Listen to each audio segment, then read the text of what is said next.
Hello everyone and welcome to another video. We all have our favorite ride when we go to a theme park, and so do the guests in Rollercoaster Tycoon 2. It even manages to work quite similarly to how it works in real life, as it's a combination of the stats of the ride, the preferences of the guests, their happiness and more. To guide us through the discovery of how this all works, we'll follow our test subject, Tom Scott, as he goes on several different rides in the park. He starts out with the merry-go-round, and once he's done with it, it is not his favorite ride. Even though it's the only one he's ridden, he doesn't care for it enough to make it his favorite. This is because when he went on it, he was quite grumpy, and guests need to have at least 160 out of 255 happiness when they enter the ride in order for it to be able to become their favorite. If their face is one of the two happiest faces, they are always happy enough, and the top 2/3 of the range of the first smile is also above 160. To make him happy enough, we force Tom to spend some time with a ferocious tiger to entertain him, and shortly after he is happy enough. He goes on the merry-go-round again, and this time it does become his favorite ride. Having built up some courage, next up is a big roller coaster, the Goliath. The question is now, will the Goliath become Tom's new favorite ride? This is where it gets a bit complicated, and we'll have to bring out the formulas. Every ride a guest rides gets a certain favorability rating from them, and the ride with the highest rating will be their favorite. So we will have to compare the favorability ratings of the merry-go-round and the Goliath to see if Tom will get a new favorite ride here. The formula for this involves the excitement rating, unsurprisingly, and this thing called the ride satisfaction. The excitement rating is very easy, of course. It's 1.46 for the merry-go-round. Because in the code excitement, intensity and nausea values can only be stored as whole numbers, this is actually 146 instead of 1.46. Dividing it by 4 for our formula gives us a rounded down value of 36. That was easy, but the satisfaction is a whole lot trickier to calculate, as it depends on many different variables. There is the ride value satisfaction, the intensity nausea satisfaction, the queue satisfaction, and lastly the already ridden satisfaction. These all added together make the complete satisfaction value, and we'll discuss them one by one to see how they work. Be aware that sometimes I will use different calculations and methods than the code of RCT2, as I think mine are more intuitive and easier to understand. The end result will always be the same, but if you go looking into the code, it might look different. First up is the ride value satisfaction, and this depends on how much the guest has paid for it compared to how much the ride is worth.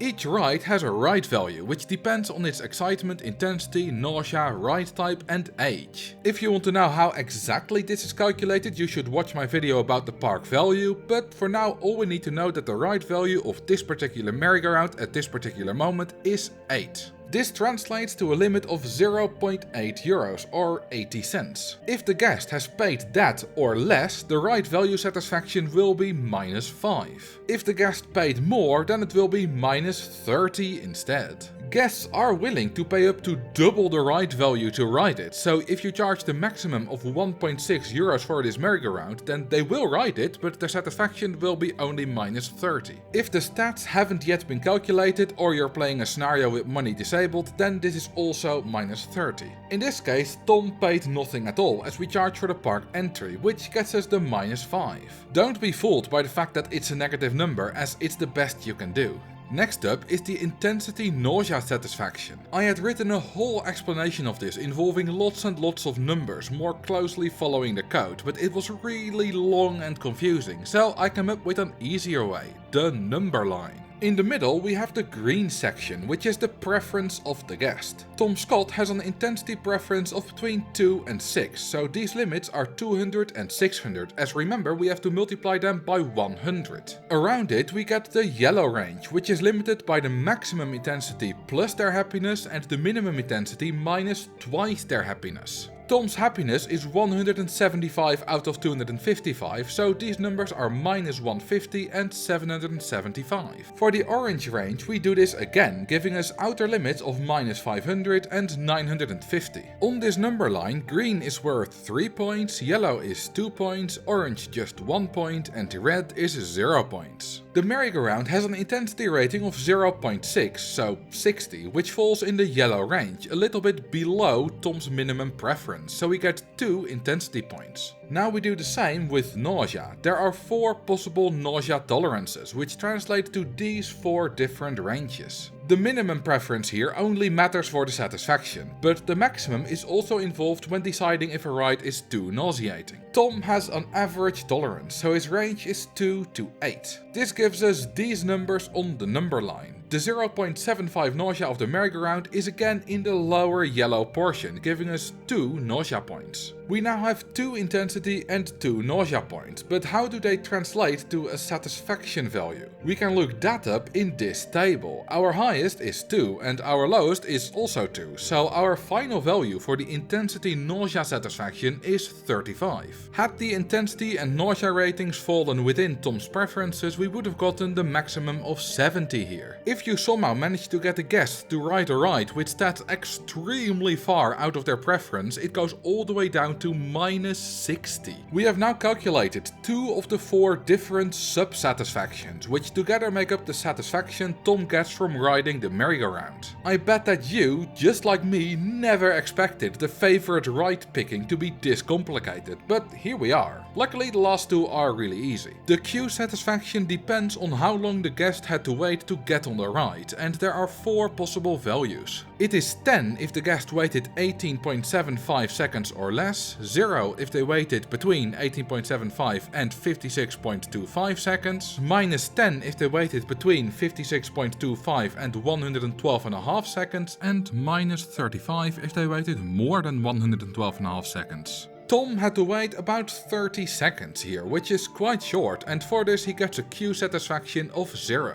Finally, there is the already ridden satisfaction, which is 10 if you've already ridden a ride of the same type and 20 if you've ridden this very ride already. Since this is Tom's second time going on the merry-go-round, he gets the full 20 here. We can now finally calculate the full satisfaction. We got minus 5 for the ride value satisfaction, 35 for the intensity nausea satisfaction, 0 for the queue satisfaction and 20 for the already ridden satisfaction. Together they give Tom a ride satisfaction of 50. Zooming out once more, we come back to the formula for the favorability rating of the merry-go-round, which is the excitement rating divided by 4 plus the satisfaction we just calculated. We got 36 from dividing the excitement of 146 by 4, and combined with the 50 satisfaction, this gives a favorability rating of 86. This is not very high, which makes sense as it is only a merry-go-round after all. Before we calculate the favorability rating of the Goliath so that we can see which is higher, I want to tell you a little story. When I first wrote this video, I thought it was gonna be a super short one and an easy video to get me back into things, as I haven't uploaded much lately. I thought this because RCT2 calculated this entirely wrong. Instead of having this whole complicated satisfaction thing, it just used the happiness value of the guest, saving several minutes in the script and lots of headaches while writing this explanation. I discovered the bug by doing a check to see if RCT2 behaved the same as the original game, and not only was it different, but it's been different for 9 years, as the mistake happened while originally writing the function for it.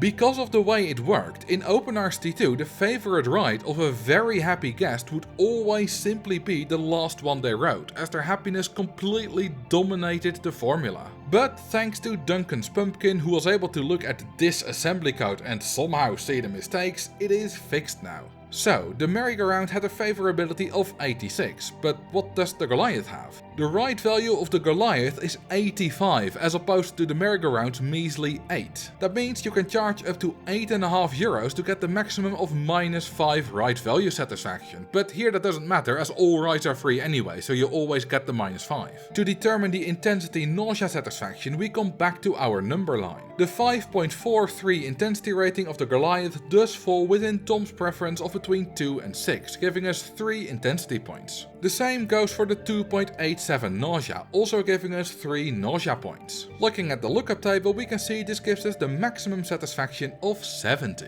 The queue time was a bit longer here, with something about 1.5 minutes, giving us minus 10 queue satisfaction. Lastly, Tom hasn't ridden any Giga Coaster yet, so we get 0 already ridden satisfaction. This gives him a total ride satisfaction for the Goliath of 55, which is only slightly higher than the merry-go-round. However, we still need to add the excitement rating rating divided by 4 to it, and the very high 7.89 excitement of the Goliath makes a massive difference here. It adds another 197 for a total favorability rating of 252, nearly 3 times higher than the 86 of the merry-go-round, and thus Tom has a new favorite ride. This is gonna be hard to beat, especially since the high excitement rating of the Giga Coaster has such a big impact on the favorability. This shows that while the satisfaction does matter, higher excitement rides are much more likely to become a guest's new favorite ride. The maximum possible satisfaction is only 95, less than half of the 197 that the Goliath's excitement contributed. In fact, the excitement rating contributes so much that even if Tom got the minimum possible satisfaction of minus 125, a ride with 8.44 or more excitement would still have beaten the merry-go-round. However, a ride with an insane excitement rating is never impossible to beat. The highest possible value that the favorability can store is only 255, so anything above it will become 255. This is barely higher than the 252 that Tom got from the Goliath. If the rating of the current favorite is 255 and the guest gets a new ride with also 255, it will still be replaced. In conclusion, guests determine their favorite ride from a combination of the ride excitement rating and the satisfaction they get from riding it, which means that generally the ride with the highest excitement will be the favorite for the most guests, and that the whole entire complicated formula for determining the satisfaction has surprisingly little impact. In the end though, this all does not matter at all, as the favorite ride of a guest is just a fun aesthetic thing and has no impact on anything. If you enjoyed learning about this fun but useless aspect of Rollercoaster Tycoon 2, click here to learn about another useless aspect, ducks. Thank you all for watching and I will see you in the next video.